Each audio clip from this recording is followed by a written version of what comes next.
Chers amis, bonjour et bienvenue au rendez-vous quotidien consacré à la méditation de la parole de Dieu.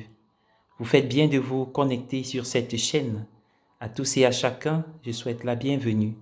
Que l'Esprit Saint nous éclaire tous dans cette aventure quotidienne où le Seigneur continue d'éclairer notre journée. Nous avons la joie de célébrer aujourd'hui Saint Martin de Tours. Oui, il a marqué l'histoire de l'Église, de la foi en France au IVe siècle, ce pasteur dont l'exemple et les enseignements nous éclairent. Luc au chapitre 17, versets 11 à 19 est la péricope évangélique que nous allons ensemble découvrir et essayer de suivre pour notre journée, pour notre vie. Que l'Esprit nous éclaire. Installez-vous bien. Oui, bien-aimés dans le Seigneur, en ce 11 novembre, nous avons aussi une pensée pour la France. Vous le savez si bien. L'apparition du virus Corona a fait de la distanciation sociale une réalité pour nous tous. À l'époque de Jésus, la distanciation sociale a toujours été une réalité pour les lépreux.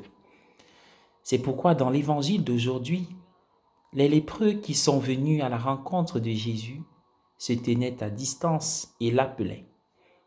Bien qu'ils soient socialement et physiquement éloignés les uns des autres, Jésus et les lépreux sont proches émotionnellement et spirituellement. La prière des lépreux était sincère. Jésus, Maître, ayez pitié de nous. Et la réponse de Jésus fut immédiate. Allez vous montrer aux prêtres. Les 10 lépreux ont été guéris en cours de route et il n'y avait donc plus besoin de distance sociale entre eux et Jésus. Cependant, un seul des 10 lépreux, un Samaritain, fit demi-tour en louant Dieu. Puis il se jeta aux pieds de Jésus pour le remercier. Bien-aimés dans le Seigneur, tandis que les 9 autres continuaient, ravis de leur guérison, lui seul s'est retourné à la source de sa guérison, à Dieu et à Jésus, par qui Dieu avait travaillé, avait fait son œuvre de salut. Son retour le distingua de ses compagnons. Il ne s'agissait pas seulement d'un mouvement physique consistant à se retourner et à faire face aux autres lépreux dans la direction opposée. C'était aussi un mouvement spirituel de se tourner vers Dieu présent en Jésus. Nous devons nous retrouver tous dans cette situation si nous sommes véritablement croyants. Trouver ces moments de retour en arrière dans nos vies. Lorsque nous nous arrêtons pour réfléchir à la source ultime de toutes les bénédictions qui nous sont parvenues, quand nous pensons à toutes les merveilles reçues pendant notre vie, oui, ce sont des moments où nous effectuons le mouvement de ce Samaritain guéri. Ce retour à la source est en même temps action de grâce. Bien-aimés dans le Seigneur, nous savons que ces moments existent dans nos vies. Pour le Samaritain, la rencontre a été une rencontre avec Dieu et pas seulement une expérience de bonne fortune. Il a reconnu Dieu à l'œuvre dans sa vie. Il nous inspire à être attentifs aux façons dont le Seigneur touche nos vies au cours de notre journée, au cours de notre histoire. Le Samaritain a loué Dieu et a remercié Jésus.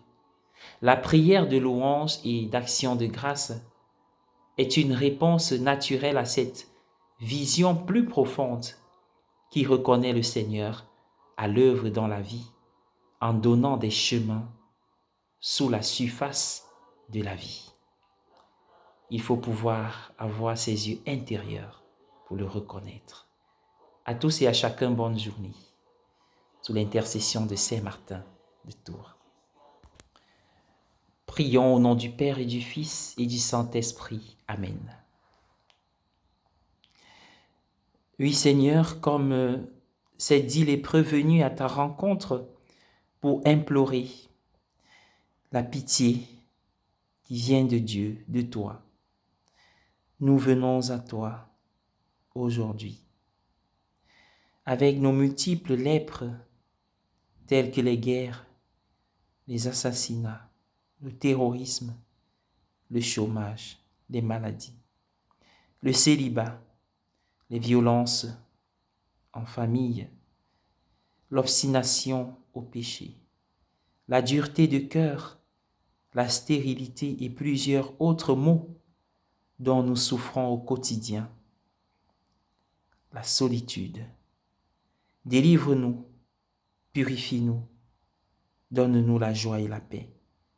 Seigneur, enlève en nous l'orgueil et l'ingratitude et accorde-nous la grâce d'être reconnaissants.